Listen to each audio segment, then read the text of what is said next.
చూడాలి కదా secularism. Secular party okay, మమ్మల్ని ఆరోపణలు చేస్తే చేసిండొచ్చు. హిందూ ముస్లింస్ క్రిస్టియన్ అన్ని జాతులతో సెక్యులర్ అంటారు. మరి ముస్లిం పార్టీ అయినప్పుడు హిందువులను ఎందుకు ఓట్లాడుతున్నావు?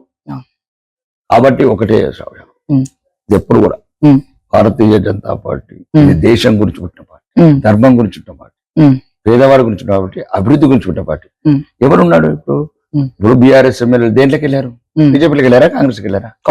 కాంగ్రెస్ ఎమ్మెల్యేలు బీఆర్ఎస్ లోకి వెళ్ళారా, బీజేపీకి వెళ్ళారా? దొంగలు, తోడు దొంగలు, కవల పిల్లలు కేసీఆర్ అయినా రక్తం ఒక్కటే, గుణం ఒక్కటే. వీళ్ళు తోడు దొంగలు ఇద్దరు. ఎవరి పార్టీ ఇంత ముందు పార్టీలకి వెళ్ళి చెప్పు, నువ్వు చెప్పు కదా. కాంగ్రెస్ ఎమ్మెల్యేలు ఏ పార్టీకి పోయినారు? కాంగ్రెస్ ఎమ్మెల్యే ఏ పార్టీ పోయినారు? తర్వాత ఫస్ట్ చెప్పి దొంగల సంగతి తెలంగాణ ప్రజల బీఆర్ఎస్ కి వెళ్ళారు, బీఆర్ఎస్ దొంగలు దేంట్లోకి వెళ్ళారు? కాంగ్రెస్ కి వెళ్ళారు. తోడు దొంగలు. దాంట్లో ఒక పర్సన్ కి మీ నిజామాబాద్ ఎక్కడో ఇన్ఛార్జ్ ఇచ్చారు, ఆర్కెప్పుడు గాంధీకి. ఆర్కెప్పుడు గాంధీ, పొడకప్పుడు గాంధీ.